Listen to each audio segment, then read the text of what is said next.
إن الحمد لله نحمده ونستعينه ونستغفره ونؤمن به ونتوكل عليه ونعوذ بالله من شرور أنفسنا ومن سيئات أعمالنا من يهده الله فلا مضل له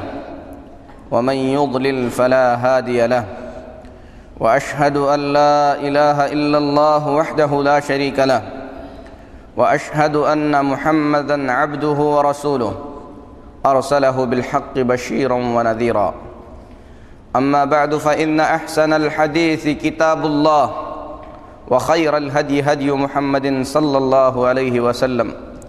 وشر الأمور محدثاتها وكل محدثة بدعة وكل بدعة ضلالة وكل ضلالة في النار يا أيها الذين آمنوا اتقوا الله حق تقاته ولا تموتن إلا وأنتم مسلمون يا أيها الناس اتقوا ربكم الذي خلقكم من نفس واحدة وخلق منها زوجها وبث منهما رجالا كثيرا ونساء واتقوا الله الذي تساءلون به والأرحام إن الله كان عليكم رقيبا يا أيها الذين آمنوا اتقوا الله وقولوا قولا سديدا يصلح لكم أعمالكم ويغفر لكم ذنوبكم ومن يطع الله ورسوله فقد فاز فوزا عظيما أما بعد محترم حاضرین جمعہ، جیسا کہ بات ہو رہی تھی شرعی لباس کے سلسلے میں کہ اللہ تبارک و تعالی نے اپنے بندوں کو لباس کے استعمال کا حکم دیا ہے جو کہ اس کے سطر کو ڈھانکتے ہیں، بلکہ نماز کے اوقات میں زیب و زینت کو اپنانے کا اللہ تبارک و تعالی نے حکم فرمایا ہے۔ شرعی اعتبار سے جس زینت کی اجازت دی گئی ہے اس میں اچھا کپڑا، اچھا جوتا، یہ ساری چیزیں داخل ہیں۔ رسول اللہ صلی اللہ علیہ وسلم نے جب غرور و تکبر کے بارے میں بیان فرمایا تو آپ سے پوچھا گیا کہ اے اللہ کے رسول صلی اللہ علیہ وسلم، کسی کی یہ خواہش ہوتی ہے کہ اچھا کپڑا پہنے، اس کا جوتا اچھا ہو، تو رسول اللہ صلی اللہ علیہ وسلم نے جواب میں فرمایا ان اللہ جمیل یحب الجمال، اللہ تبارک و تعالی جمیل ہے، خوبصورتی کو اللہ تبارک و تعالی پسند فرماتا ہے۔ غرور اور تکبر اچھی ہیئت اور اچھا لباس نہیں ہے، بلکہ غرور و تکبر یہ ہے کہ آدمی حق کو ٹھکرا دے اور لوگوں کو کمتر سمجھے۔ تو میرے محترم بھائیو، شرعی زیب و زینت کو اپنانے میں کوئی حرج نہیں، بلکہ اللہ کے رسول صلی اللہ علیہ وسلم کسی کے استقبال کے لیے نکلتے تو اچھا کپڑا پہن کر نکلتے تھے۔ آپ نے جمعہ کے لیے خصوصیت کے ساتھ اچھے کپڑوں کا اہتمام فرمایا تھا، لیکن شرعی دائرے سے نکل کر اگر کوئی آدمی زیب و زینت کو اپناتا ہے تو ایسی صورت میں وہ قابل ملامت ہے۔ مثلا کوئی شخص اگر اپنا کپڑا زیب و زینت کی غرض سے یا غرور و تکبر کی غرض سے یا بغیر کسی غرض کے اپنے ٹخنے سے نیچے رکھتا ہے تو وہ شخص رسول اللہ صلی اللہ علیہ وسلم کے زبانی ملعون ہے۔ رسول اللہ صلی اللہ علیہ وسلم نے فرمایا کہ اللہ تبارک و تعالی قیامت کے دن اس کی جانب نہیں دیکھے گا۔ اللہ تعالی ہمارے لباسوں کو درست فرمائے۔ لباس کے آداب میں سے ایک اہم ادب یہ ہے کہ وہ ڈھیلا ڈھالا ہو، اسی طریقے سے کسی ایسی چیز سے بنا ہوا نہ ہو جس چیز کا استعمال حرام ہے۔ مثال کے طور پر اگر کوئی شخص جاکٹ پہنے اور وہ جاکٹ کسی درندے کی کھال کا بنا ہوا ہے تو یہ حرام ہے۔ کوئی بیلٹ پہنے اور وہ بیلٹ کسی ایسے جانور کی کھال کا بنا ہوا ہے جس کا گوشت کھانا شریعت میں جائز نہیں ہے تو اس بیلٹ کا استعمال حرام ہے۔ حضرت براء بن عازب رضی اللہ تعالی عنہ سے روایت ہے، فرماتے ہیں کہ رسول اللہ صلی اللہ علیہ وسلم نے میاثر سے منع فرمایا، اور میاثر کا مطلب ہے جلد کا وہ ٹکڑا یا کھال کا وہ ٹکڑا جو کہ گھوڑے کی زین پر رکھا جاتا ہے، اور کھال کا وہ ٹکڑا کسی درندے کا ہوتا ہے جیسے چیتے کا ہوتا ہے۔ اسی طریقے سے اس کے اندر ریشم بھرا جاتا ہے۔ حضرت مقدام بن معدی کرب رضی اللہ تعالیٰ عنہ بیان فرماتے ہیں، ابو داؤد کی روایت اور حدیث صحیح ہے، اللہ کے رسول صلی اللہ علیہ وسلم نے درندوں کی کھال پہننے سے منع فرمایا ہے۔ اللہ کے رسول صلی اللہ علیہ وسلم نے درندوں کی کھال پہننے سے منع فرمایا ہے۔ اسی طریقے سے درندوں کی کھال پر بیٹھنے سے منع فرمایا ہے، اور درندوں کی کھال کو بچھانے سے منع فرمایا ہے۔ نہ تو اسے زیب و زینت کے لیے گھر میں لٹکایا جا سکتا ہے، نہ تو اسے گھر میں بچھایا جا سکتا ہے، نہ اس پر بیٹھا جا سکتا ہے، نہ اس کا کوئی لباس پہنا جا سکتا ہے۔ امام نووی رحمۃ اللہ علیہ ان حدیثوں کو بیان کرنے کے بعد فرماتے ہیں کہ جس طریقے سے درندوں کی کھال کا استعمال حرام اور ناجائز ہے، اسی طریقے سے ان تمام جانوروں کی کھال کا استعمال بھی ناجائز اور حرام ہے جن کا گوشت کھانا شریعت کے اندر حلال اور جائز نہیں ہے۔ سانپ کی کھال سے بنی ہوئی چیزیں استعمال نہیں کی جا سکتی، درندوں کی کھال سے بنی ہوئی چیزیں استعمال نہیں کی جا سکتی، کیونکہ وہ نجس اور ناپاک ہیں اور وہ پاک نہیں ہو سکتی۔ اور اس کی دوسری وجہ یہ ہے کہ درندوں کی کھال کا استعمال یہ مسلمانوں کا شیوا نہیں بلکہ ان لوگوں کا شیوا ہے جن کی غرض و غایت صرف دنیاوی زندگی ہے اور غرور اور تکبر کے ساتھ جیتے ہیں۔ مسلمان کے لیے اتنا کافی ہے کہ محمد الرسول اللہ صلی اللہ علیہ وسلم نے ان چیزوں سے منع فرمایا ہے۔ اسی طریقے سے وہ جوتے جو حرام جانور کی کھال سے بنے ہوئے ہوں، مسلمانوں کو اس کے استعمال کی اجازت نہیں ہے۔ اور یہی مسلک امام احمد بن حنبل رحمۃ اللہ علیہ، عبداللہ بن مبارک رحمۃ اللہ علیہ اور امام ابن تیمیہ رحمۃ اللہ علیہ، ان تمام کا مسلک ہے۔ تو میرے محترم بھائیو، ایسی جاکٹس، ایسے بیلٹ، ایسے جوتے جس کے اندر حرام جانور کی کھال استعمال کی گئی ہو، اس کے استعمال کی اجازت نہیں۔ اور ہو سکتا ہے کہ کوئی جاکٹ کپڑے سے بنا ہوا ہو لیکن اس پر تھوڑا سا حصہ کسی حرام جانور کی کھال کا لگا ہوا ہو، مثلا لومڑی کی کھال یا اسی طریقے سے سانپ کی کھال، تو آدمی کو ان تمام چیزوں سے اجتناب کرنا چاہیے۔ نہ اسے بیچنے کی اجازت ہے، نہ اسے استعمال کرنے کی اجازت ہے، اور نہ اسے خریدنے کی اجازت ہے۔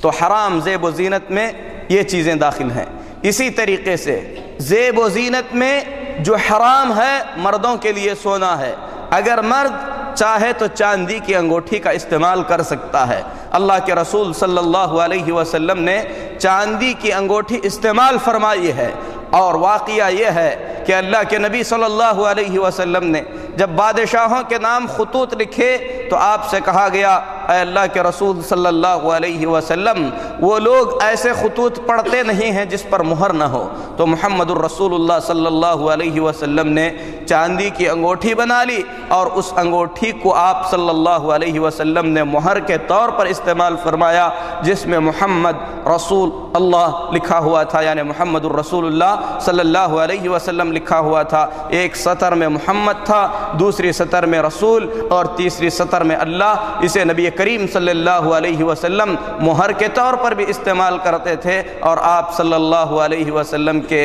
انگلی مبارک میں یہ انگوٹھی کی طرح بھی استعمال ہوتی تھی۔ اگر کوئی شخص چاندی کی انگوٹھی بنا لے تو اس میں کوئی حرج نہیں ہے، لیکن چاندی کی انگوٹھی مرد کے لیے جائز ہے تو اس کا مطلب یہ نہیں ہے کہ اس کے اندر جو ہے اسراف کرے۔ مثال کے طور پر انگوٹھی کے علاوہ دوسری چیزیں چاندی کی نہیں بنائی جا سکتی۔ نبی کریم صلی اللہ علیہ وسلم نے سونے چاندی کے برتنوں سے منع فرمایا ہے۔ اگر کوئی چاندی کا قلم بنا لے تو اس کی اجازت نہیں ہے، اگر کوئی چاندی کی چاقو بنا لے اور زینت کے لیے اسے رکھے تو اس کی اجازت نہیں ہے۔ جتنی شریعت نے اجازت دی ہے اس سے تجاوز کرنے کی اجازت نہیں ہے۔ تو سونا اور چاندی مرد کے لیے حرام ہے سوائے اس مقدار کے جس مقدار کی نبی کریم صلی اللہ علیہ وسلم نے اجازت عطا فرمائی ہے۔ اسی طریقے سے جائز اور حرام زیب و زینت میں، جائز اور حلال زیب و زینت میں جس کی شریعت اسلامیہ نے اجازت دی ہے، آدمی خوشبو کا استعمال کر سکتا ہے، بلکہ خوشبو نبی کریم صلی اللہ علیہ وسلم کو بہت ہی زیادہ پسند تھی۔ آپ صلی اللہ علیہ وسلم نے فرمایا حبب الی من دنیاکم الطیب والنساء، تمہاری اس دنیا سے مجھے بھلی لگنے والی چیزیں خوشبو ہے۔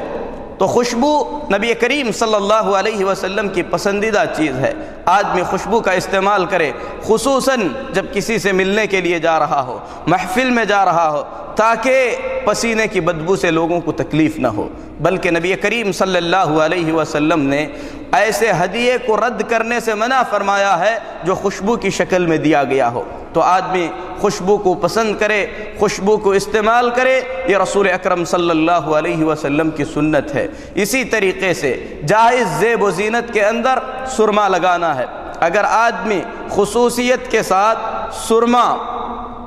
علاج کی غرض سے لگاتا ہے تو ایسی صورت میں یہ رسول اکرم صلی اللہ علیہ وسلم سے ثابت شدہ چیز ہے۔ ترمذی شریف میں نبی کریم صلی اللہ علیہ وسلم کی یہ روایت بیان کی گئی ہے کہ رسول اللہ صلی اللہ علیہ وسلم نے فرمایا، حدیث کے راوی حضرت عبداللہ بن عباس رضی اللہ تعالیٰ عنہ ہیں، فرماتے ہیں نبی کریم صلی اللہ علیہ وسلم نے فرمایا بہترین سرما اسمد کا سرما ہے، اور اسمد وہ پتھر ہے جس کا رنگ کالے اور سرخ کے درمیان ہوتا ہے، اور یہ پتھر اصفہان سے لایا جاتا تھا۔ نبی کریم صلی اللہ علیہ وسلم نے اس کا فائدہ بتلاتے ہوئے فرمایا یجل البصر، یہ آنکھوں کی بینائی کو تیز کرتا ہے، وینبت الشعر، اور آنکھوں کے پاس بال پیدا کرتا ہے، یعنی بھوؤں کو زیادہ کرتا ہے۔ تو یہ نبی کریم صلی اللہ علیہ وسلم کا طبی نسخہ ہے۔ اگر کوئی آدمی بطور شفا کے اس سرمے کو استعمال کرتا ہے تو اس کے لیے رسول اللہ صلی اللہ علیہ وسلم کے طب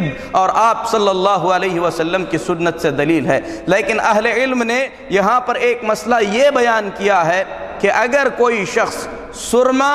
عورتوں کو اپنی طرف مائل کرنے کے لیے استعمال کرتا ہے یا لوگوں میں فتنہ بننے کے لیے استعمال کرتا ہے تو اسے اس کے استعمال کی اجازت نہیں ہے۔ اور یہ عام قاعدہ ہے کہ ہر چیز جس کے استعمال کی اللہ نے اجازت عطا فرمائی ہے اس سے مقصود اللہ کا تقرب ہونا چاہیے۔ اگر آدمی کا مقصد گناہ کی طرف کھینچے چلے جانا یا گناہ کی طرف مائل کرنا ہے تو ایسی صورت میں کوئی حلال اور جائز چیز اس کے لیے حلال نہیں ہوتی۔ میرے محترم بھائیوں، اسی طریقے سے اللہ کے رسول صلی اللہ علیہ وسلم نے زیب و زینت سے متعلق 10 چیزوں کو فطرت میں سے قرار دیا ہے جس کا تعلق زیب و زینت سے ہے۔ اس میں سے مسلم شریف کی روایت ہے، نبی کریم صلی اللہ علیہ وسلم فرماتے ہیں 10 من الفطرہ، 10 چیزیں فطرت میں سے ہیں۔ دوسری روایت میں آپ نے فرمایا نبیوں کی سنت میں سے ہے۔ 10 چیزیں نبیوں کی سنت میں سے ہے، فطرت میں سے ہے، انسان فطری طور پر ان چیزوں پر اسے عمل کرنا چاہیے۔ ان میں سے پہلی چیز قص الشارب، مونچھوں کو کاٹنا ہے۔ جو شخص یہود و نصارہ کی مشابہت کرتے ہوئے اپنی مونچھوں کو بڑھا لیتا ہے، حقیقت میں وہ رسول اکرم صلی اللہ علیہ وسلم کا نافرمان ہے۔ مونچھوں کو کاٹنے کا نبی کریم صلی اللہ علیہ وسلم نے حکم فرمایا، اور مونچھوں کو کاٹنے میں رسول اللہ صلی اللہ علیہ وسلم کی کئی روایتیں آئی ہیں۔ مونچھوں کو منڈانے کا حکم نہیں دیا گیا ہے بلکہ مونچھوں کو کاٹنے کا حکم دیا گیا ہے۔ اور موطا امام مالک میں امام مالک رحمۃ اللہ علیہ نے جو الفاظ بیان کیے ہیں ان الفاظ سے پتہ چلتا ہے کہ مونچھوں کو اس طریقے سے کاٹا جائے کہ نیچے کی جلد نظر آنے لگے، لیکن منڈانا یہ رسول اکرم صلی اللہ علیہ وسلم کے حکم سے ثابت نہیں ہے۔ تو مونچھوں کا کاٹنا یہ زیب و زینت میں بھی ہے، فطرت میں بھی ہے۔ آدمی اس میں رسول اکرم صلی اللہ علیہ وسلم کی اقتداء اور اتباع کرے۔ اسی طریقے سے نبیوں کی سنت میں، فطری چیزوں میں شریعت نے جن چیزوں کا حکم دیا ہے اس میں سے ایک چیز ہے داڑھی کا بڑھانا۔ داڑھی کا بڑھانا یہ رسول اکرم صلی اللہ علیہ وسلم کا حکم ہے، آپ صلی اللہ علیہ وسلم کا فرمان ہے۔ ایک مومن تھوڑی دیر کے لیے یہ تصور لے کر سوچے کہ محمد الرسول اللہ صلی اللہ علیہ وسلم مجھے داڑھی کے بڑھانے کا حکم دے رہے ہیں اور میں آپ کی نافرمانی کر رہا ہوں، تو شاید اس کا کلیجہ کانپ کر رہ جائے گا۔ بلکہ نبی کریم صلی اللہ علیہ وسلم نے سختی کے ساتھ حکم دیا۔ لوگ یہ سمجھتے ہیں کہ داڑھی بڑھانا صرف سنت ہے۔ نہیں میرے محترم بھائیوں، داڑھی کاٹنا حرام ہے، داڑھی کاٹنا ناجائز ہے، داڑھی کاٹنے والا گنہگار ہے، محمد الرسول اللہ صلی اللہ علیہ وسلم کا نافرمان ہے، کیونکہ آپ نے حکم دیا اعف اللحا، داڑھیوں کو بڑھاؤ، وفر اللحا، داڑھیوں کو بڑھاؤ، چھوڑ دو، جس حالت میں آئے اسے اس حالت میں چھوڑ دو۔ محمد الرسول اللہ صلی اللہ علیہ وسلم گھنی داڑھی والے تھے، آپ صلی اللہ علیہ وسلم اس میں کوئی شک نہیں کہ سب سے زیادہ خوبصورت تھے۔ ام المؤمنین حضرت عائشہ صدیقہ رضی اللہ تعالی عنہ فرمایا کرتی تھیں الحمدللہ الذی جمل الرجال باللحا، اس ذات کی تعریف ہے جس نے مردوں کو داڑھی سے خوبصورتی عطا فرمائی۔ داڑھی حقیقت میں مرد کے لیے ہیبت اور خوبصورتی ہے، یہ محمد الرسول اللہ صلی اللہ علیہ وسلم کا فرمان ہے۔ آدمی جب داڑھی بڑھانے کے لیے آگے بڑھے تو سوچے جو رسول اکرم صلی اللہ علیہ وسلم کی سنت ہے اسے میں کاٹ کر پھینک دوں، اگر یہی عمل کوئی غیر مسلم کسی مسلمان کے ساتھ کرے تو ایسی صورت میں ہنگامہ برپا ہو جائے گا، لیکن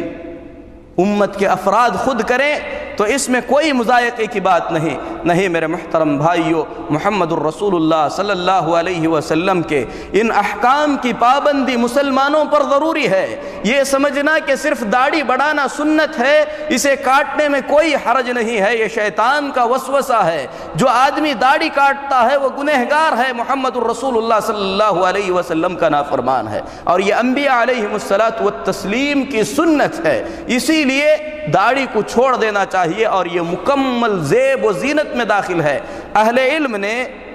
انسان کے بالوں کے مسائل کو بیان کرتے ہوئے فرمایا کہ انسان کے جسم کے جو بال ہیں ان بالوں کو 3 حصوں میں تقسیم کیا جا سکتا ہے۔ ایک حصہ وہ بال جن کا کاٹنا ناجائز اور حرام ہے، جسے کاٹ نہیں سکتا، شریعت نے جس کے کاٹنے سے منع فرمایا ہے، اس میں سے داڑھی ہے، عورتوں کے لیے اور مردوں کے لیے۔ آنکھ کے اوپر جو بھو ہے اس کو اکھاڑنا یا اسے کاٹنا ہے، یہ مرد کے لیے بھی جائز نہیں ہے، عورتوں کے لیے بھی جائز نہیں ہے۔ اللہ کے رسول صلی اللہ علیہ وسلم نے لعنت فرمائی ہے ایسی عورتوں پر جو اپنے بھوؤں کی بالوں کو اکھاڑتی ہیں، اور مرد کے لیے بھی یہ جائز نہیں ہے۔ تو انسان کے جسم سے داڑھی اور بھوؤں کے بال نکالنا یہ شرعاً درست نہیں ہے، اس کی اجازت نہیں دی گئی ہے۔ کچھ بال ایسے ہیں جسے منڈانے کا حکم دیا گیا ہے، جسے نکالنے کا حکم دیا گیا ہے، جس کا ذکر انشاءاللہ اسی حدیث میں آئے گا۔ اس میں سے ایک جو ہے بغل کے بال ہیں، بغل کے بالوں کو نکالنے کا شریعت نے حکم دیا ہے۔ فطرت میں یہ داخل ہے کہ بغل کے بال اکھاڑے جائیں، بغل کے بالوں کو اکھاڑنا، جڑ سے نکال دینا، یہ رسول اکرم صلی اللہ علیہ وسلم کی سنت ہے۔ لیکن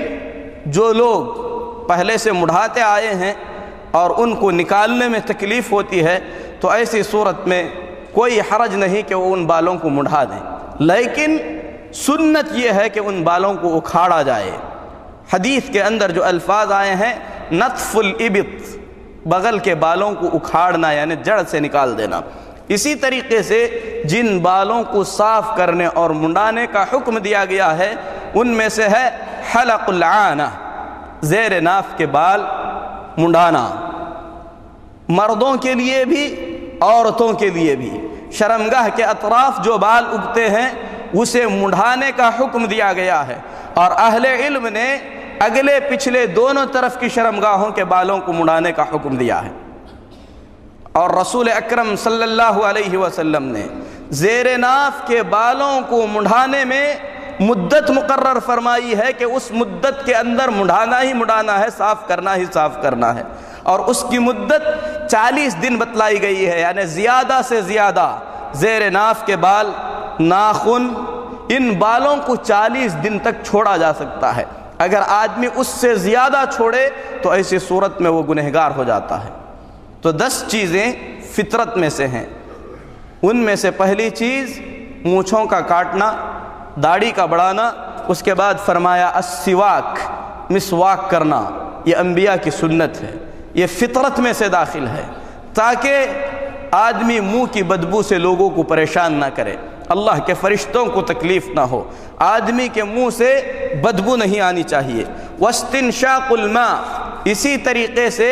ناک میں پانی ڈال کر ناک کو صاف کرنا، یہ فطرت میں سے ہے، یہ سنت میں سے ہے، اور یہ مکمل زیب و زینت میں سے ہے، کیونکہ آدمی کتنا بھی اچھا کپڑا پہنے، اگر اس کی ناک صاف نہیں ہے تو ایسی صورت میں لوگوں کے سامنے وہ محبوب اور پسندیدہ نہیں ہوتا۔ اسلام نے مکمل زیب و زینت کا حکم دیا، ناک صاف کرنے کے آداب تک محمد الرسول اللہ صلی اللہ علیہ وسلم نے بتلائے۔ آپ نے فرمایا کہ ناک میں پانی کھینچا جائے، پھر اس کے بعد اسے جھاڑا جائے، اور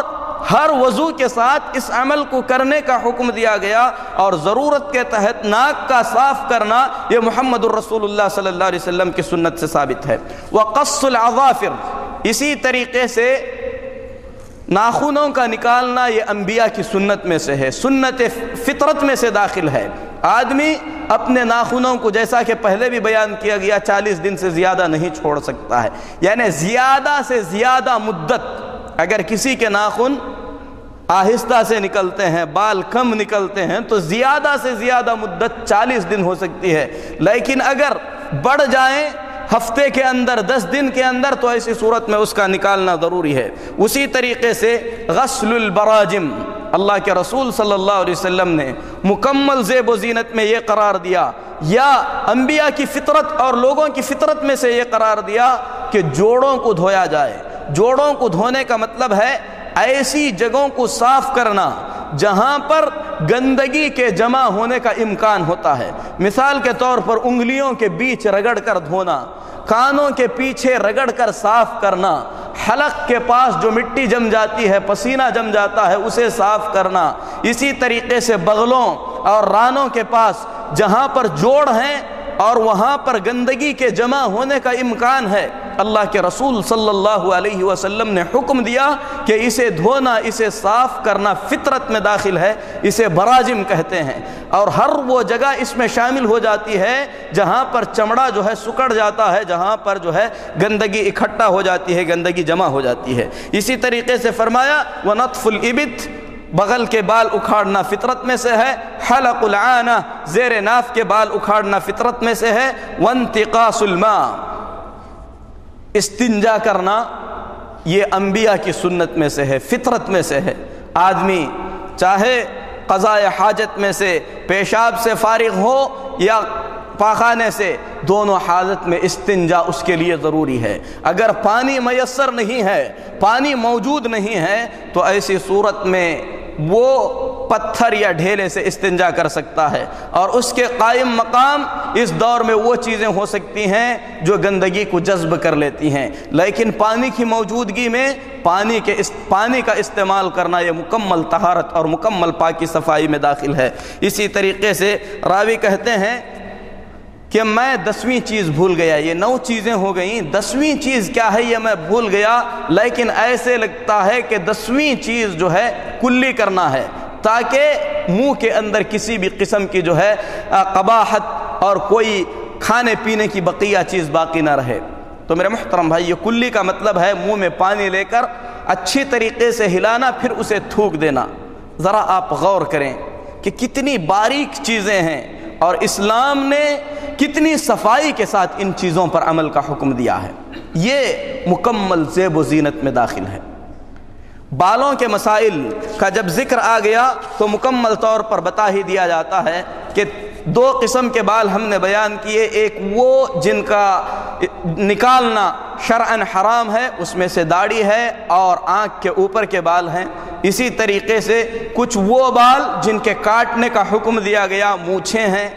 بغل کے بال ہیں، زیر ناف کے بال ہیں۔ کچھ وہ بال ہیں جن کے بارے میں کچھ نہیں بتلایا گیا، اگر ضرورت محسوس کی جائے تو ان بالوں کو نکالا جا سکتا ہے، جیسے آدمی کے جسم پر بال ہیں، سینے پر بال ہیں اور جسم کے پورے حصے پر بال ہیں۔ لیکن جہاں تک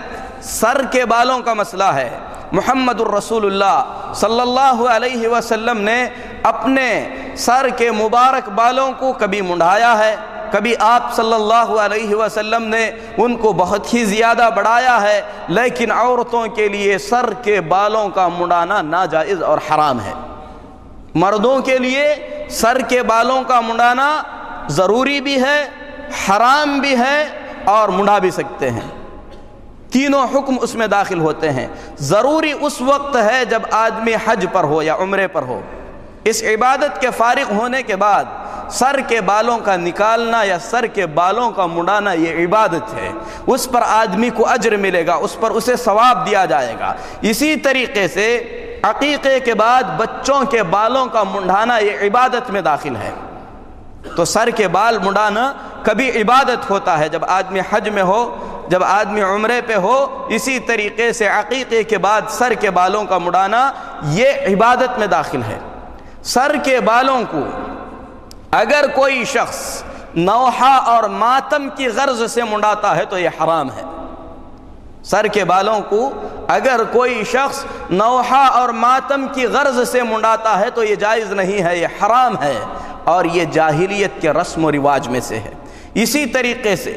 اللہ کے سوا کسی اور کی عبادت کی غرض سے اگر سر کے بال منڈائے جاتے ہیں تو یہ ناجائز اور حرام ہے، جیسا کہ کچھ لوگ کسی درگاہ پر جاتے ہیں، وہاں جا کر اپنے بالوں کی قربانی دیتے ہیں یا بال منڈاتے ہیں، جیسے حج اور عمرے میں کیا جاتا ہے، تو یہ ناجائز اور حرام ہی نہیں بلکہ شرک کی حد تک پہنچتا ہے۔ ہو سکتا ہے آدمی مشرک ہو جائے اور ہمیشہ کا جہنمی بن جائے۔ اللہ رب العالمین ہم تمام کو ہر قسم کے شرک سے محفوظ رکھے۔ لیکن سر کے بالوں کا رکھنا شرعاً جائز ہے۔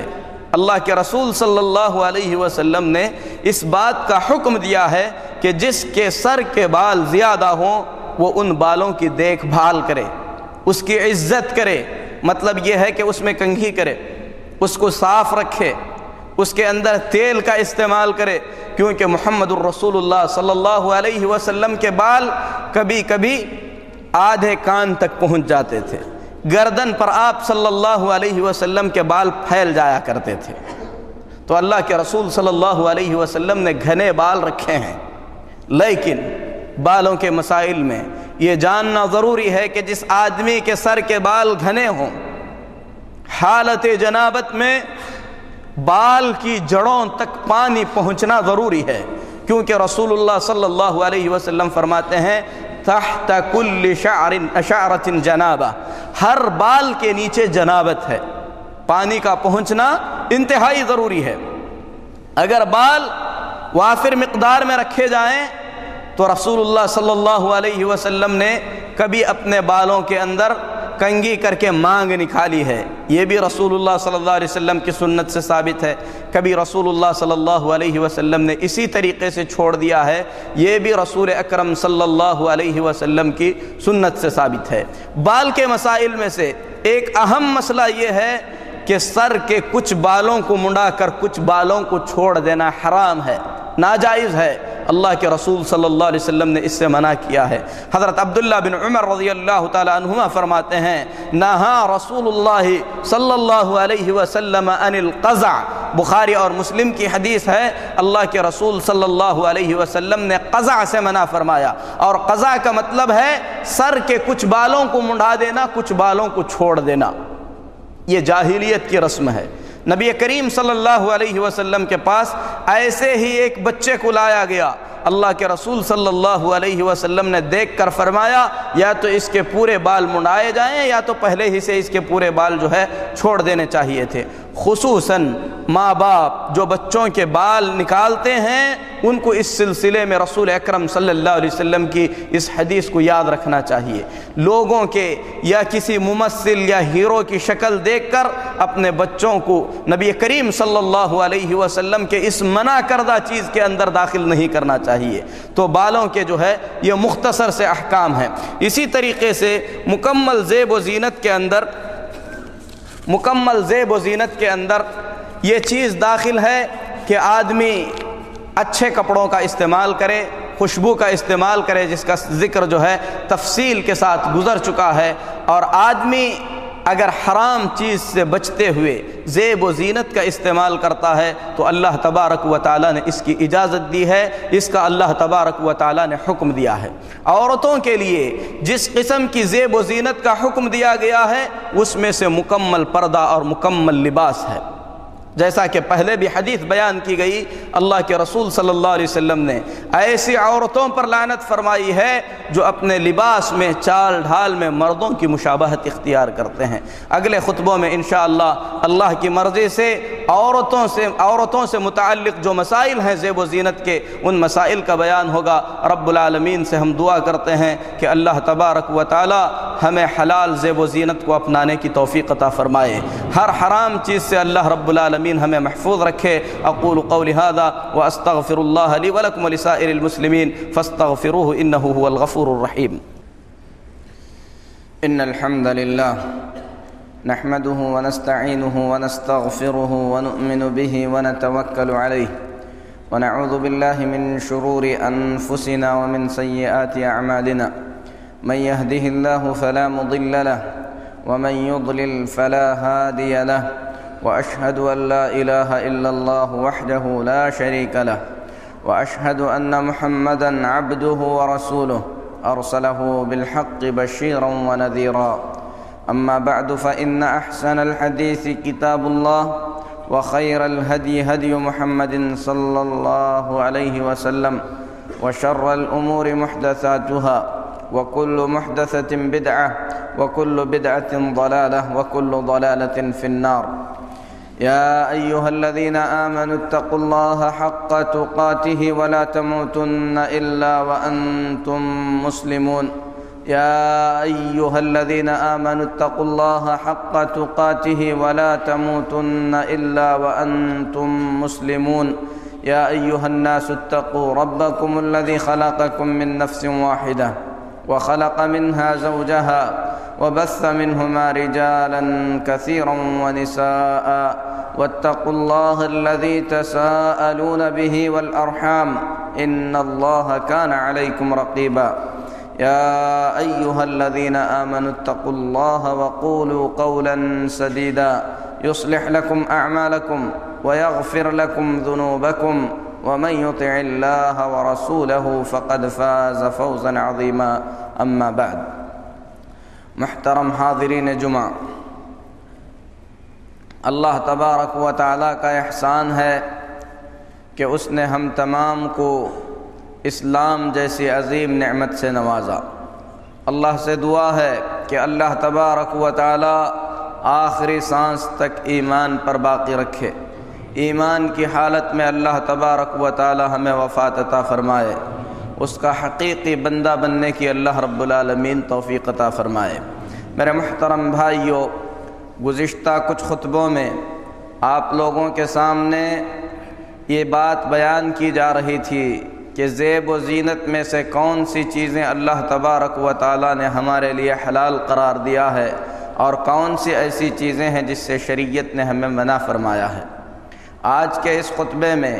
رب العالمین کی مرضی سے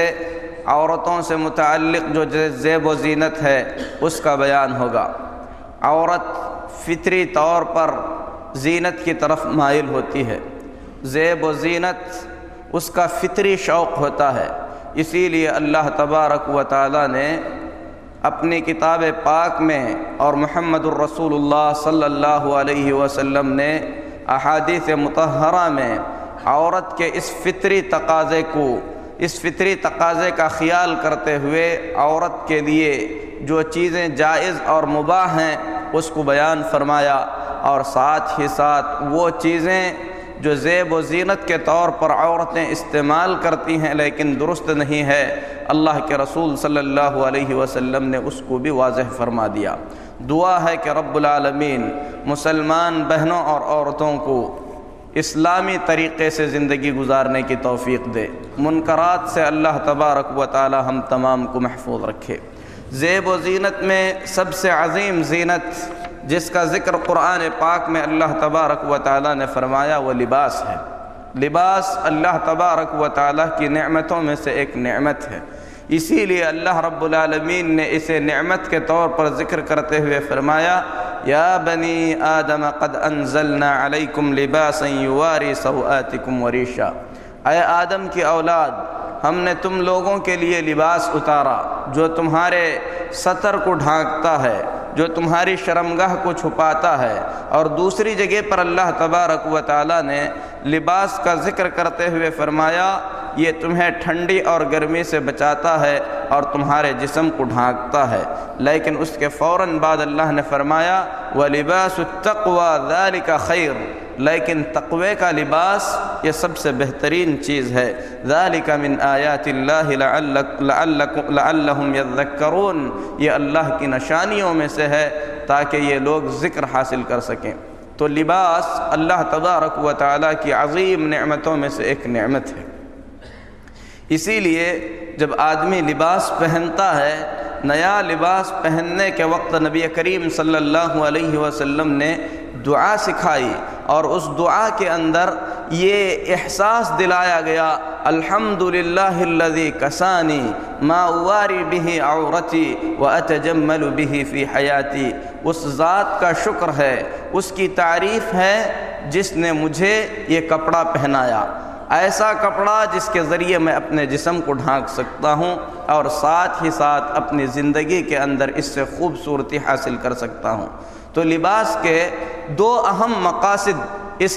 اس دعا کے اندر بتلائے گئے۔ پہلا مقصد تو یہ ہے کہ اس لباس کے ذریعے ہمیں اپنے جسم کو ڈھانکنا ہے، اپنے ستر کو چھپانا ہے، اور دوسرا مقصد اس لباس کے ذریعے ہمیں خوبصورتی حاصل کرنا ہے۔ خوبصورتی، جمال اور زینت شریعت کے اندر جائز ہے، لیکن شرعی حدود میں رہ کر اگر کی جائے تو شریعت اس کی اجازت دیتی ہے، ورنہ اس سے منع کرتی ہے۔ مردوں کے لباس کے سلسلے میں یہ گزر چکا کہ مرد ریشم کا لباس نہیں پہن سکتے، لیکن عورت اس کے اندر اللہ تبارک و تعالی نے نرمی رکھا ہے، انوثت رکھا ہے، اس کے لحاظ سے اللہ تبارک و تعالی نے ریشم جیسی نرم چیز کو عورت کے لیے حلال قرار دیا۔ نبی کریم صلی اللہ علیہ وسلم فرماتے ہیں حرم لباس الحریر والذہب علی ذکور امتی، میرے امت کے مردوں پر ریشم اور سونا پہننا حرام قرار دیا گیا ہے،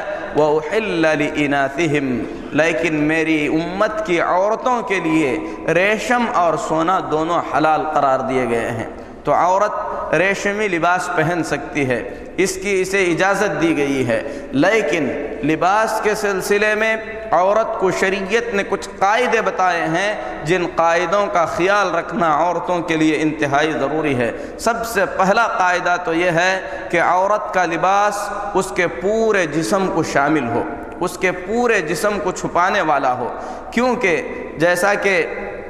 ابھی بیان کیا گیا کہ لباس کا اصل مقصد جسم کو ڈھانکنا ہے۔ وہ لباس جو جسم کو نہ ڈھانکے لباس ہی نہیں کہلاتا۔ اللہ تبارک و تعالی نے کتاب پاک میں مومنہ عورتوں کو، ان عورتوں کو جو ایمان کی زندگی بسر کرتی ہیں، خطاب کرتے ہوئے خصوصی طور پر اللہ نے فرمایا وَقُلْ لِلْمُؤْمِنَاتِ يَغْضُضْنَ مِنْ أَبْصَارِهِنَّ وَيَحْفَظْنَ فُرُوجَهُنَّ، اے نبی صلی اللہ علیہ وسلم آپ مومنہ عورتوں سے کہہ دیجئے، ان عورتوں سے جو اللہ پر، اس کے رسول پر، قیامت کے دن پر ایمان کا دعویٰ کرتی ہیں، جو ایمانی زندگی بسر کرنا چاہتی ہیں، ایسی عورتوں سے آپ فرما دیجئے کہ وہ اپنے نگاہوں کو نیچے رکھیں، اپنے شرمگاہوں کی وہ حفاظت کریں۔ وَلَا يُبْدِينَ زِينَتَهُنَّ إِلَّا مَا ظَهَرَ مِنْهَا، اپنی زیب و زینت میں سے کسی چیز کو اجنبی مردوں کے سامنے ظاہر نہ کریں، اللہ تبارک و تعالیٰ نے عورتوں کو حکم دیا کہ اپنے زیب و زینت کو ظاہر نہ کریں سوائے اس کے جو ہر حالت میں ظاہر ہو کر ہی رہتا ہے، یعنی اس کا چھپانا ناممکن ہے۔ بعض اہل علم نے کہا کہ جس چیز کے ضروری طور پر ظاہر ہونے کا آیت کریمہ میں تذکرہ کیا گیا ہے، اس سے مراد اوپر کے کپڑے ہیں یا چادر ہے جو عورت اپنے لباس پر پہنتی ہے۔ بعض نے کہا کہ اس سے مراد عورت کے ہاتھ ہیں جو کسی چیز کو دیتے ہوئے یا لیتے ہوئے ظاہر ہو جاتے ہیں۔ اللہ تبارک و تعالیٰ نے صرف اس چیز کو کھولنے کا حکم دیا ہے یا اس چیز کو ظاہر کرنے کا حکم دیا ہے جس کے چھپانے کا کوئی راستہ موجود ہی نہیں ہے۔ تو اللہ تبارک و تعالیٰ نے اس آیت کریمہ میں مومنہ عورتوں کو خطاب کر کے فرمایا کہ اپنی زیب و زینت کو اجنبی مردوں کے سامنے ظاہر نہ کریں۔ تو لباس ایسا ہونا چاہیے جو باہر پہن کر عورت نکلے تو اس کا لباس ایسا ہونا چاہیے جو پورے زیب و زینت کو چھپائے ہوئے ہو۔ یہاں پر لباس سے مراد یا تو چادر ہو سکتی ہے جو عورت اپنے کپڑوں پر پہن کر باہر نکلتی ہے، یا برقع ہو سکتا ہے جو عورت پہن کر باہر نکلتی ہے، اس انداز کا ہو، ایسا ہو کہ اس سے اس کی پوری زینت چھپ جائے۔ زینت چاہے اس کے جسمانی زینت ہو یا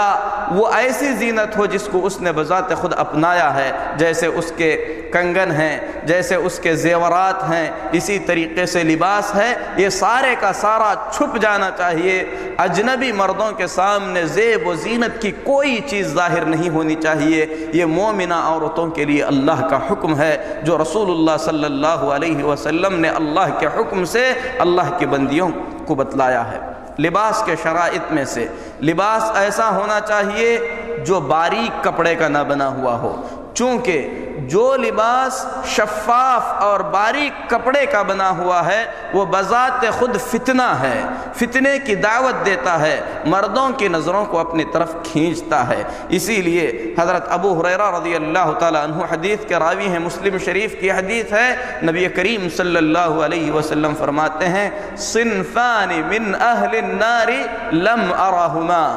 جہنم کی دو قسمیں، جہنمیوں کی دو قسمیں ایسی ہیں جسے ابھی تک میں نے دیکھا نہیں ہے، یعنی میرے دور میں ابھی پیدا نہیں ہوئے ہیں۔ نبی کریم صلی اللہ علیہ وسلم فرماتے ہیں صنفان من اہل النار، جہنم کی دو قسمیں، جہنمیوں کی دو قسمیں، ایسے دو قسم کے لوگ جو جہنم میں جائیں گے لم ارہما، میں نے انہیں دیکھا نہیں ہے، یعنی مطلب یہ ہے کہ وہ ابھی تک وجود میں نہیں آئے ہیں، پیدا نہیں ہوئے ہیں، بعد میں ضرور وہ آئیں گے۔ ان میں سے ایک کا ذکر کرتے ہوئے نبی کریم صلی اللہ علیہ وسلم نے فرمایا کاسیات عاریات، کچھ ایسی عورتیں جو کپڑا پہن کر ننگی ہوں گی، کاسیات عاریات، ایسی عورتیں جو کپڑا پہن کر ننگی ہوں گی۔ ان کی کچھ صفتیں اور بھی نبی صلی اللہ علیہ وسلم نے بیان فرمائی، کہا ممیلات مائلات، خود بھی مردوں کی طرف جھکتی چلی جائیں گی، مائل ہوتی چلی جائیں گی، مردوں کو اپنی طرف کھینچتی چلی جائیں گی۔ رؤوسہن کاسنمۃ البخت المائلہ، ان عورتوں کی نشانی یہ ہوگی کہ ان کے سر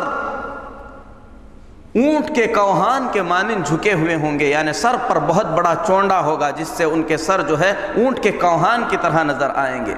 رسول اللہ صلی اللہ علیہ وسلم فرماتے ہیں لا يدخلن الجنت ولا یجدن ریحہا، ایسی عورتیں نہ تو جنت میں داخل ہو سکیں گی اور نہ ہی جنت کی خوشبو ہی کو پا سکیں گی۔ اللہ تبارک و تعالی سب کو جہنم سے محفوظ رکھے، جنت الفردوس اللہ سب کا ٹھکانہ بنائے۔ میرے محترم بھائیو، اس حدیث شریف کی تفسیر بیان کرتے ہوئے امام ابن عبد البر رحمۃ اللہ علیہ فرماتے ہیں یہاں پر نبی کریم صلی اللہ علیہ وسلم کی مراد ایسی عورتیں ہیں جو باریک کپڑا پہنتی ہیں، ایسی عورتیں جو باریک کپڑا پہنتی ہیں، جو برائے نام کپڑا تو پہنی ہوئی ہیں لیکن ان کے جسم ظاہر ہونے کی وجہ سے حقیقت میں وہ ننگی ہیں۔ نبی کریم صلی اللہ علیہ وسلم نے ایسی عورتوں کو جہنمی قرار دیا ہے۔ اسی لیے میرے اسلامی بہنوں، اور میرے اسلامی بھائیوں، جب اپنی بہنوں کے لیے، اپنی بیٹیوں کے لیے کپڑا خریدنا تو اس بات کا خیال رکھنا کہ کپڑا باریک نہ ہو، جس سے جسم ظاہر ہوتا ہو، کیونکہ یہ نبی کریم صلی اللہ علیہ وسلم کی واضح اور کھلی مخالفت ہے، جس سے نبی کریم صلی اللہ علیہ وسلم نے منع فرمایا ہے۔ اسی لیے ہم تمام کو چاہیے کہ اپنے بچوں کو ابتدائی سے ایسا لباس پہنائیں جو ساتر ہو، جو جسم کو ڈھانکتا ہو، تاکہ یہ چھوٹی بچیاں جب جوان ہوں تو اسی طریقے کے لباس کے عادی بن جائیں۔ اگر کوئی باپ یہ سمجھتا ہے کہ بچی کم عمر کی ہے، ابھی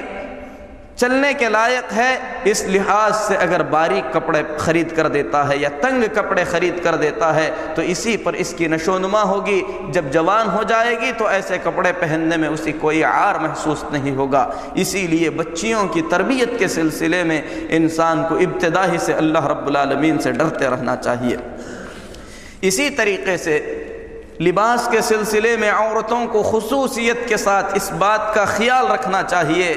کہ وہ تنگ لباس نہ پہنے۔ لباس اگرچہ کہ موٹا ہے، اگر باریک ہے تو اس حدیث میں داخل ہو گیا، اگر لباس موٹا ہے لیکن تنگ ہے، اس طریقے سے تنگ اور چست ہے کہ جسم پر چپک کر جسم کے مفاتن کو ظاہر کرتا ہے، جسم کے اعضاء کی ہیئت کو ظاہر کرتا ہے، تو وہ بھی اس حدیث کے اندر داخل ہوتا ہے۔ نبی کریم صلی اللہ علیہ وسلم نے اس سے بھی منع فرمایا ہے۔ امام ابن عثیمین رحمۃ اللہ علیہ فرماتے ہیں کہ تنگ کپڑا عورت نہ اپنے گھر کے اندر پہن سکتی ہے، نہ گھر کے باہر پہن سکتی ہے، نہ اپنے محرم لوگوں کے بیچ میں پہن سکتی ہے، یعنی بھائی، باپ، بھتیجے، بھانجے، ان کے درمیان بھی عورت تنگ اور چست لباس کو نہیں پہن سکتی۔ بالکل اسی طریقے سے گھر کے باہر بھی نہیں پہن سکتی، یہاں تک کہ عورت اگر عورتوں کی مجلس میں ہے تب بھی عورت کو اس بات کی اجازت نہیں ہے کہ اپنے جسم کے ان اعضاء کو ظاہر کرے یا ایسا لباس پہنے جو فتنے کی دعوت دیتا ہے۔ اللہ تبارک و تعالیٰ نے جس چیز کے ظاہر کرنے کا حکم دیا ہے وہ ہاتھ اور چہرہ ہے، اور یہ عورت صرف ان کے سامنے ظاہر کر سکتی ہے جو اس کے محرم ہیں یا عورتوں کے بیچ، لیکن عورت اپنے جسم کا باقی حصہ عام عورتوں کے سامنے بھی نہیں کھول سکتی، اسی طریقے سے کسی اور مرد کے سامنے بھی نہیں کھول سکتی۔ تو چست لباس کا پہننا یہ شرعاً درست نہیں ہے۔ اسی طریقے سے لباس ایسا نہ ہو جو بذات خود زینت ہو۔ اگر لباس بذات خود زینت ہے، یعنی لباس کے اندر کام کیا ہوا ہے، مختلف رنگ کا لباس ہے، اس کے اندر بیل بوٹے بنے ہوئے ہیں، اس قسم کا لباس اگر ساتر ہے، پورے جسم کو ڈھانکتا ہے، تو عورت ایسا لباس اپنے گھر میں پہن سکتی ہے۔ بھائی بہنوں کے بیچ، بھتیجے بھانجوں کے بیچ جو اس کے محرم ہیں ان کے درمیان عورت ایسا لباس پہن سکتی ہے، لیکن پورے جسم کو اگر لباس شامل ہے لیکن اس پر بیل بوٹے بنے ہوئے ہیں، اس پر زیب و زینت کی گئی ہے، اس پر کسی قسم کا کچھ کام کیا گیا ہے، ایسا لباس پہن کر اگر عورت باہر نکلتی ہے تو شریعت اس کی اجازت نہیں دیتی۔ بالخصوص اس دور میں برقعے کے نام پر آپ کو بہت سے ایسے برقعے ملیں گے جس پر بہت سارا کام کیا ہوا ہے، بہت سارے پتھر جڑے ہوئے ہیں، جس پر ڈیزائن کیا گیا ہے، اور یہ برقع جب عورت پہن کر نکلتی ہے تو گویا مردوں کو دعوت دیتی ہے کہ میری طرف دیکھو۔ شریعت اس کی اجازت نہیں دیتی، یہ زینت ہے۔ برقعے پر جو کاریگری کی گئی ہے حقیقت میں زینت ہے، اسے چھپانے کی ضرورت ہے، اور برقع اس لیے پہنا جاتا ہے تاکہ زیب و زینت کو چھپایا جائے۔ اگر برقعے پر بذات خود زیب و زینت کی گئی ہے تو ایسے برقعے پر ایک اور برقع پہننے کی ضرورت ہوگی جو اس زیب و زینت کو چھپائے اور اس پر کچھ بھی بنا ہوا نہ ہو۔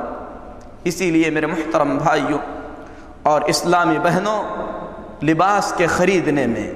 ان باتوں کا مکمل طور پر خیال رہے کہ عورت اپنے گھر کے اندر رہتے ہوئے اپنے جسم کو ڈھانک کر اگر اس پر کسی طریقے کی کاریگری یا زیب و زینت کیے ہوئے لباس کو پہنتی ہے تو کوئی حرج نہیں، لیکن جب اجنبی مردوں میں نکلے تو اس بات کا مکمل خیال رہے کہ اس کے برقعے پر یا اس کے کپڑوں پر کسی بھی طریقے کے زیب و زینت کا کوئی کام نہ کیا گیا ہو۔ اگر لباس بذات خود زیب و زینت بنا ہوا ہے تو اس قسم کے لباس میں باہر نکلنا شرعاً اس کی اجازت نہیں دیتی۔ اسی طریقے سے اللہ تبارک و تعالیٰ نے قرآن پاک میں فرمایا وَلَا يُبْدِينَ زِينَتَهُنَّ إِلَّا مَا ظَهَرَ مِنْهَا، اپنی زیب و زینت میں سے صرف اتنا ظاہر کر سکتی ہیں جو لا محالہ ظاہر ہو کر رہتا ہے، سوائے اپنے شوہروں کے یا اپنے شوہر کے باپ یعنی سسر کے یا اپنے بھائیوں کے یا اپنے بھائیوں کے بچے اور بہنوں کے بچوں کے، ان کے علاوہ کسی کے سامنے عورت اپنی زینت کو ظاہر نہیں کر سکتی۔ قرآن پاک میں دوسرے مقام پر اللہ رب العالمین نے نبی کریم صلی اللہ علیہ وسلم کی ازواج مطہرات کو بالخصوص اور مسلمان عورتوں کو عمومی طور پر حکم دیتے ہوئے فرمایا وَقَرْنَ فِي بُيُوتِكُنَّ، اپنے گھروں کے اندر ٹہری رہو، وَلَا تَبَرَّجْنَ تَبَرُّجَ الْجَاهِلِيَّةِ الْأُولَى، زمانہ جاہلیت میں جس طریقے سے عورتیں بے پردگی کے ساتھ نکلتی تھیں، اے مومنہ عورتوں تم اس طریقے سے بے پردگی کے ساتھ نہ نکلو۔ اہل علم اس بے پردگی کا ذکر کرتے ہوئے بیان فرماتے ہیں یہاں پر بے پردگی سے مراد ہو سکتا ہے کہ عورت اپنا جسم ظاہر کرے جس سے مرد فتنے میں پڑ جائیں، اللہ نے اس سے منع فرمایا کہ عورت اپنا جسم ظاہر نہیں کر سکتی۔ یہ ایک تفسیر ہے۔ دوسری تفسیر ہے کہ عورت اپنے زیورات کو ظاہر کرے یا اپنے کپڑوں کے اندر بنے ہوئی کاریگری کو ظاہر کرے جس سے مرد اس کی طرف مائل ہو جائیں، اللہ تبارک و تعالیٰ نے اس سے بھی عورتوں کو منع فرمایا۔ اور تیسری تفسیر یہ کی گئی ہے کہ عورت ایسی چال چلے یا ایسی بات کرے جس سے مردوں کی طرف اس کا مائل ہونا نظر آئے اور مرد اس کے فتنے میں پڑ جائیں۔ ان تمام چیزوں سے اللہ تبارک و تعالیٰ نے عورتوں کو منع فرمایا۔ عورت جب گھر سے باہر نکلے زیب و زینت کا خیال شرعی حدود میں رہتے ہوئے کرے، اور ساتھ ہی ساتھ لباس اور زینت کے اہم مسائل میں سے ایک مسئلہ یہ ہے کہ عورت گھر سے باہر نکلتے ہوئے خوشبو کا استعمال ہرگز نہ کرے۔ یہاں تک کہ مسجدیں اللہ کی عبادت کے لیے بنائی گئی ہیں اور نبی کریم صلی اللہ علیہ وسلم نے مسجد کو پاک و صاف اور خوشبودار رکھنے کا حکم دیا ہے، لیکن عورت جب مسجد کے لیے بھی نکلتی ہے تو اللہ کے رسول صلی اللہ علیہ وسلم نے اس عورت کو خوشبو لگا کر مسجد کی طرف آنے سے منع فرمایا ہے۔ اہل علم کہتے ہیں اللہ کی عبادت کے لیے جہاں پر خوشبو کو پسند کیا جاتا ہے، اگر اللہ تبارک و تعالیٰ نے اپنی بندیوں کو مسجد میں جاتے ہوئے خوشبو لگانے سے منع فرمایا ہے تو ایسی صورت میں کسی اور مقام پر جاتے ہوئے عورت کیسے خوشبو لگا سکتی ہے؟ حضرت ابو ہریرہ رضی اللہ تعالیٰ عنہ حدیث کے راوی ہیں، نبی کریم صلی اللہ علیہ وسلم فرماتے ہیں، مسند احمد کی حدیث صحیح ہے، ایما امرأة استعطرت ثم مرت على القوم ليجدوا ريحها فهي زانیہ، جو عورت خوشبو لگا کر مردوں کی محفل سے ہو کر گزرتی ہے اور یہ سوچتی ہے کہ اس کی خوشبو کو مرد لوگ پالیں، تو نبی کریم صلی اللہ علیہ وسلم فرماتے ہیں کہ وہ بدکار عورت ہے، نہ بخور استعمال کر سکتی ہے نہ کسی اور طریقے کی خوشبو استعمال کر سکتی ہے۔ خوشبو اس کا استعمال عورت کے لیے جائز ہے، بس اس کے شوہر کے لیے، اس کے شوہر کے لیے زیب و زینت کرے، اس وقت خوشبو لگائے، لیکن اجنبی مردوں کے پاس سے گزرتے ہوئے خوشبو کا استعمال عورت کے لیے ناجائز اور حرام ہے، بلکہ نبی کریم صلی اللہ علیہ وسلم نے اسے بدکاری سے تعبیر کیا ہے۔ لباس کے سلسلے میں عورتوں کو اس بات کا خصوصی طور پر خیال رکھنا چاہیے کہ ان کا لباس مردوں کے لباس کے جیسا نہ ہو، ان کا لباس مردوں کے لباس کے جیسا نہ ہو، یعنی ایسا لباس جسے خصوصیت کے ساتھ مرد پہنتے ہیں، جیسے شرٹ ہے، عورت کے لیے جائز نہیں ہے، کیونکہ نبی کریم صلی اللہ علیہ وسلم کا فرمان ہے، بخاری شریف کی حدیث ہے، حدیث کے راوی حضرت عبداللہ بن عباس رضی اللہ تعالی عنہ ہیں، فرماتے ہیں لعن رسول اللہ صلی اللہ علیہ وسلم، اللہ کے رسول صلی اللہ علیہ وسلم نے لعنت فرمائی ہے۔ لعنت کا مطلب ہوتا ہے کہ اللہ رحمت سے دور کر دے، اللہ تبارک و تعالی اسے اپنی رحمت سے دور کر دے جسے اللہ اپنی رحمت سے دور کر دے، وہ کتنا بدبخت ہو سکتا ہے۔ نبی صلی اللہ علیہ وسلم نے لعنت فرمائی کن عورتوں پر؟ کہا المتشبہین من الرجال بالنساء، ایسے مردوں پر اللہ کی لعنت ہے جو مرد عورتوں کی مشابہت رکھتے ہیں، لباس میں، بات چیت میں، چال ڈھال میں، عادات و اخلاق میں،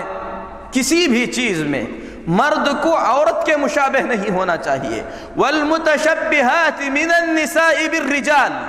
ایسے عورتوں پر بھی اللہ کی لعنت ہے جو عورتیں اپنے چال ڈھال میں، اپنے لباس میں، اپنی گفتگو میں مردوں کے مشابہ ہوتی ہیں۔ عورت کے اندر فطری طور پر جو انوثت رکھی گئی ہے، ہر چیز کے اندر وہ باقی ہونا چاہیے۔ عورت بات کرے نرم لہجے میں بات کرے، مردوں کی طرح نہیں۔ ہاں اجنبی مردوں سے اگر بات کرے تو ایسی صورت میں اپنی آواز کو ایسی نہ کرے کہ مرد اس کی طرف مائل ہو جائیں، لیکن عورت کو تعلیم دی گئی ہے کہ مرد کے مشابہ نہ ہو، ایسا لباس نہ پہنے جو عام طور پر مرد پہنتے ہیں۔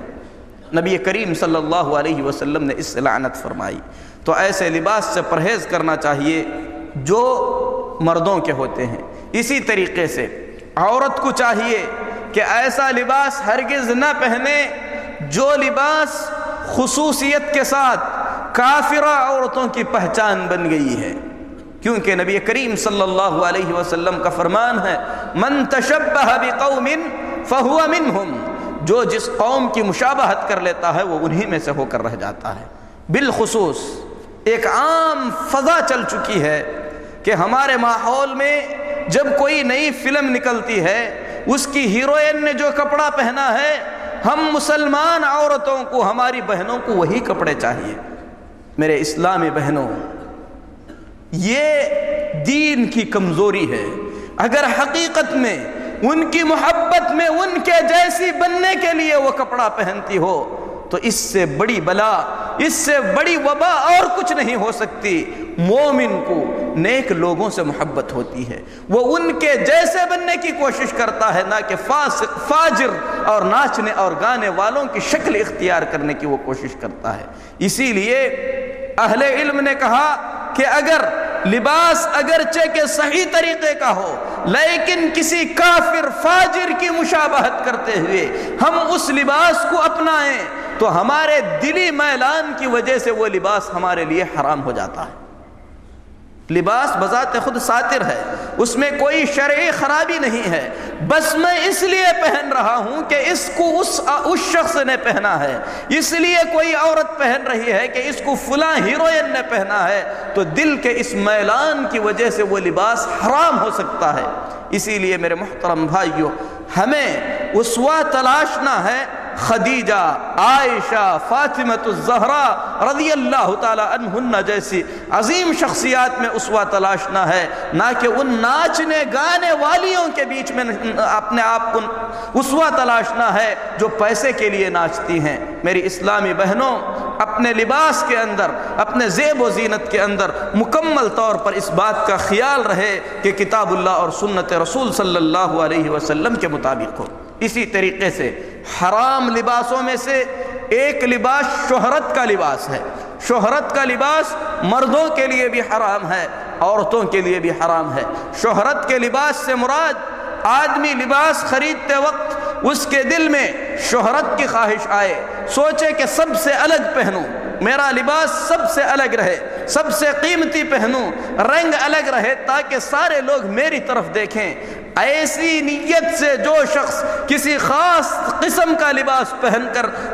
خرید کر پہنتا ہے، وہ سن لے کہ نبی کریم صلی اللہ علیہ وسلم نے وعید سنائی ہے۔ ابو داؤد کی حدیث ہے، امام البانی رحمۃ اللہ علیہ نے حدیث کو صحیح قرار دیا۔ نبی کریم صلی اللہ علیہ وسلم فرماتے ہیں من لبث ثوب شہرت فی الدنیا البسہ اللہ یوم القیامت ثوب مظلہ، جو شخص دنیا کے اندر شہرت کا لباس پہنتا ہے لباس پہن کر اپنے آپ کو لوگوں میں ظاہر کرنا چاہتا ہے، یا جو عورت شہرت کا لباس پہنتی ہے سب سے الگ، تاکہ لوگ سب کے سب اس کی طرف دیکھیں، جو اس قسم کا لباس پہننا چاہتے ہیں، قیامت کے دن اللہ تبارک و تعالی انہیں ذلت اور رسوائی کا لباس پہنائے گا۔ اللہ تبارک و تعالی ہم تمام کو قیامت کے دن محفوظ رکھے۔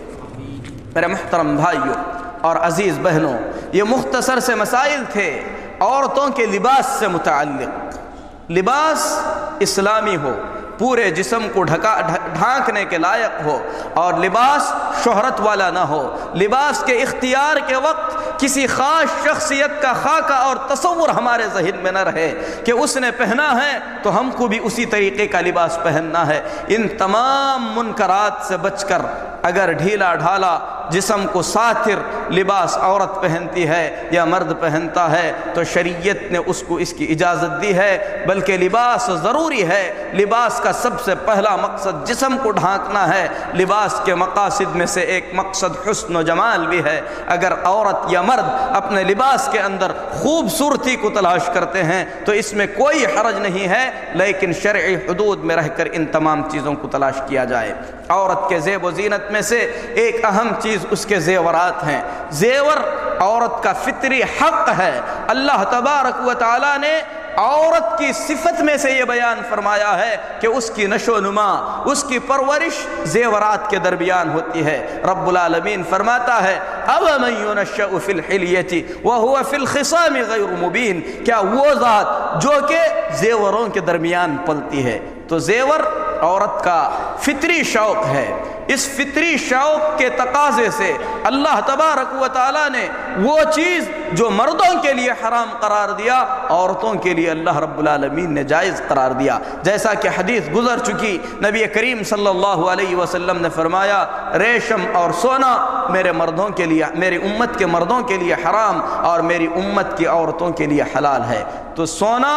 چاندی عورت کے لیے حلال ہے، اس کا استعمال کر سکتی ہے۔ نبی کریم صلی اللہ علیہ وسلم نے عید کے دن خطبہ دیا۔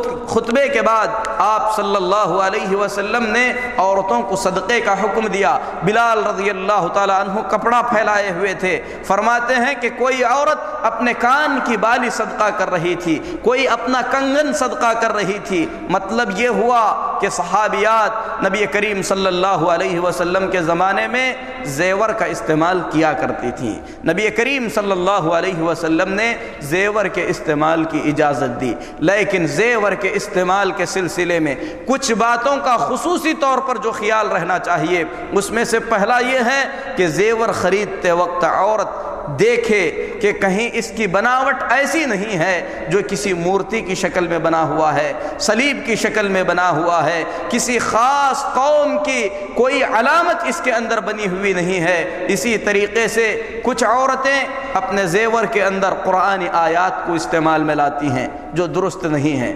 کیونکہ زیور کو پہن کر عورت حمام میں بھی داخل ہوتی ہے اور جگہوں میں بھی داخل ہوتی ہے۔ کتاب الہی یا قرآن کریم کی آیات کا حد درجہ احترام ہونا چاہیے۔ تو زیور نہ اللہ رب العالمین کے نام کی شکل میں بنا ہوا ہو، نہ قرآن کریم کی کسی آیات کی شکل میں بنا ہوا ہو، بلکہ اس سے بھی بڑھ کر بات یہ ہے کہ آج کل عام طور پر یہ چیز بہت ہی زیادہ منتشر ہے کہ فلاں بلا کے ٹلنے کے لیے فلاں شخص کے بنائے ہوئے زیور کا استعمال کیا جائے جو کہ تعویذ کے مشابہ ہے، اگرچہ کہ سونے چاندی کا بنا ہوا ہے۔ مومنہ عورتوں کے لیے اس قسم کے زیور کی استعمال کی اجازت نہیں ہے۔ زیور سے اگر اللہ تبارک و تعالیٰ نے نوازا ہے تو اس زیور کو استعمال کریں، شوہر کے لیے زیب و زینت کا اہتمام کریں، اللہ تبارک و تعالیٰ اس پر اجر و ثواب سے نوازے گا۔ لیکن جو عورت اپنے زیور کے ذریعے کسی اور عورت کو کمتر دکھانا چاہتی ہے تو یہ کبر اور غرور ہے۔ اس کی اس نیت کی وجہ سے اس کے لیے اس زیور کا استعمال کرنا حرام اور ناجائز ہو جاتا ہے۔ لیکن اگر غرور اور تکبر سے پاک ہو کر عورت زیور استعمال کرتی ہے تو اس کی کوئی حد نہیں، جتنا چاہے زیور استعمال کر سکتی ہے، لیکن ضروری ہے کہ اس زیور کی زکوٰۃ ادا کی جائے۔ اس میں اللہ رب العالمین کے حقوق کی ادائیگی ہو۔ ان تمام چیزوں کا خیال رکھتے ہوئے اگر عورت زیور استعمال کرتی ہے اس میں کوئی حرج نہیں ہے۔ سونا چاندی جس مقدار میں بھی چاہے عورت استعمال کر سکتی ہے۔ کچھ لوگوں کا یہ خیال ہے کہ پیر میں سونا نہیں پہن سکتے، جبکہ شریعت میں اس کی کوئی ممانعت نہیں آئی ہے۔ اگر عورت کنگن پہنتی ہے یا پیر میں کوئی زینت کی چیز سونے کی شکل میں پہنتی ہے تو اس میں کوئی حرج نہیں۔ اللہ اور اس کے رسول صلی اللہ علیہ وسلم نے کہیں ان چیزوں سے منع نہیں فرمایا ہے۔ تو یہ مختصر سے مسائل تھے۔ زیب و زینت کے سلسلے میں بہت سی ایسی چیزیں ہیں جس سے شریعت نے منع فرمایا ہے، جس کا ذکر انشاءاللہ اگلے خطبے میں ہوگا۔ ہم اللہ سے دعا کرتے ہیں کہ رب العالمین ہم تمام کو توفیق دے کہ شرعی زندگی گزاریں، رب العالمین دین اسلام کے مطابق زندگی گزارنے کی توفیق دے، ہر قسم کے منکر سے اللہ رب العالمین ہمیں محفوظ رکھے۔ اقول قولی ھذا واستغفر اللہ لی ولکم ولسائر المسلمین فاستغفروہ انہ هو الغفور الرحیم۔